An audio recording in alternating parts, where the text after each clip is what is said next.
नमस्कार मित्रों, मेरे स्पिरिचुअल कनेक्ट आप सभी लोगों का हार्दिक अभिनंदन है। मित्रों, आज मैं आप लोगों को भगवान कृष्ण के अवतार के बारे में बताने वाला हूँ। भगवान कृष्ण का अवतार आप सभी लोग जानते हैं, और जो नहीं जान रहे हैं उनको शेयर कीजिए। जैसे नए बच्चे हुए, बुजुर्ग हुए, बड़े हुए, तो उन तक ये आप पहुंचाइए बात को। वो सुने, अच्छा लगेगा उनको सुन करके ना। उनके जो पाप हैं जन्म जन्मांतर के, वो सब कटेंगे। भगवान के अवतार जो 24 अवतार हुए हैं, उनकी कथा को जो सुनता है, कहता है, सुनाता है, तो उससे भगवान प्रसन्न होते हैं। तो उनकी प्रसन्नता आप प्राप्त कर सकते हैं। मित्रों, इस वीडियो को ज़्यादा से ज़्यादा आप शेयर कीजिए, सब्सक्राइब कीजिए, लाइक कीजिए। छोटा सा काम है, एक क्लिक की बटन दबाएंगे और चीज़ें बहुत से लोगों तक पहुंच जाएंगी। तो इतना पुण्य कीजिए मित्रों। तो चलिए हम लोग शुरू करें श्री कृष्ण अवतार की कथा के बारे में।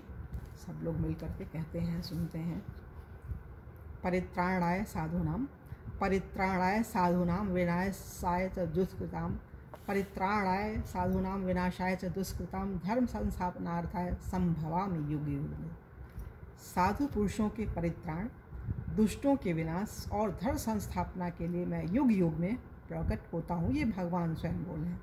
अपने इस वचन को पूर्ण चरितार्थ करते हुए अखिल रसामृत सिंधु सर्वलोक महेश्वर स्वयं भगवान श्री कृष्ण भाद्रपद की कृष्णाष्टमी की अर्धरात्रि को कंस के कारागार में परम अद्भुत चतुर्भुज नारायण रूप से प्रकट हुए। वात्सल्य भाव भावित हृदया माता देवकी की प्रार्थना पर भक्त वत्सल भगवान ने प्राकृत शिशु का सा रूप धारण कर लिया। श्री वसुदेव जी भगवान के आज्ञानुसार शिशु रूप भगवान को नंदालय में श्री यशोदा के पास सुलाकर बदले में यशोदात्मजा जगदम्बा महामाया को ले आए। गोकुल में नंद बाबा के घर ही जात कर्मादि महोत्सव मनाए गए। भगवान श्री कृष्ण की जन्म से ही सभी लीलाएं अद्भुत और अलौकिक हैं। भगवान श्री कृष्ण की जन्म से ही सभी लीलाएं अद्भुत और अलौकिक हैं।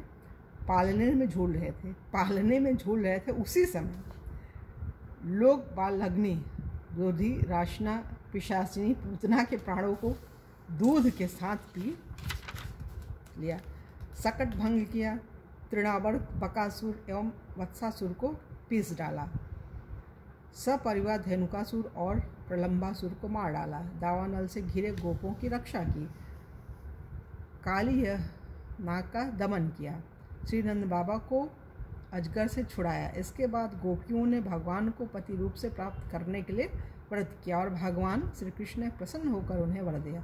भगवान ने यज्ञ पत्नियों पर कृपा की। गोवर्धन धारण की लीला करने पर इंद्र और कामधेनु ने आकर भगवान का यज्ञाभिषेक किया। शरद ऋतु की रात्रि में जब सुंदरियों के साथ रास क्रीड़ा की, दुष्ट शंखचूड़ यक्ष अरिष्ट और केशी का वध किया।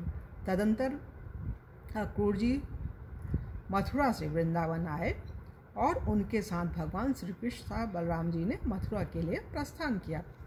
श्री बलराम और श्याम ने मथुरा में जाकर वहाँ की सजावट देखी और कोलय, पीड़, हाथी, मस्टिक, चाड़ूर और कंस आदि का संहार किया।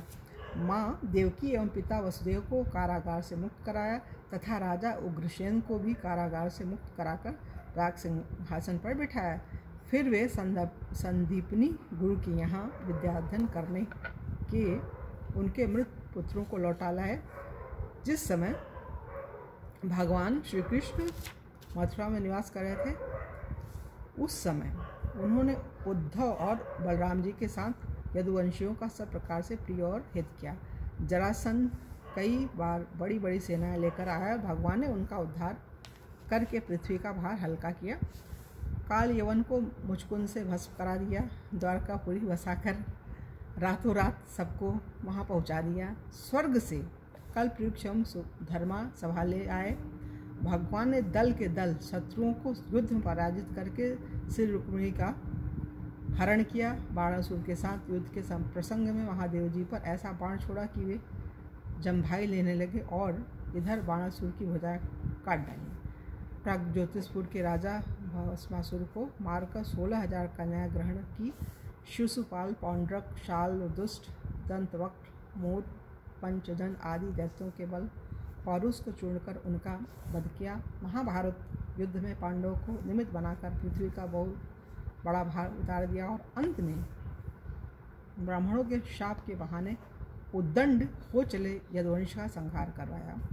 श्री उद्धव जी की जिज्ञासा पर संपूर्ण आत्मज्ञान और धर्म निर्णय का निरूपण किया। इस प्रकार भगवान श्री कृष्ण की अनंत अद्भुत अलौकिक लीलाएं हैं जो जगत के प्राणियों को पवित्र करने वाली हैं। तो मित्रों, यहाँ पे भगवान श्री कृष्ण का ये अवतार की कथा ये पूरी हो रही है और कल की वीडियो में भगवान बुद्ध की कथा के बारे में बताएंगे। तब तक के लिए जय हिंद, जय भारत, ओम शांति।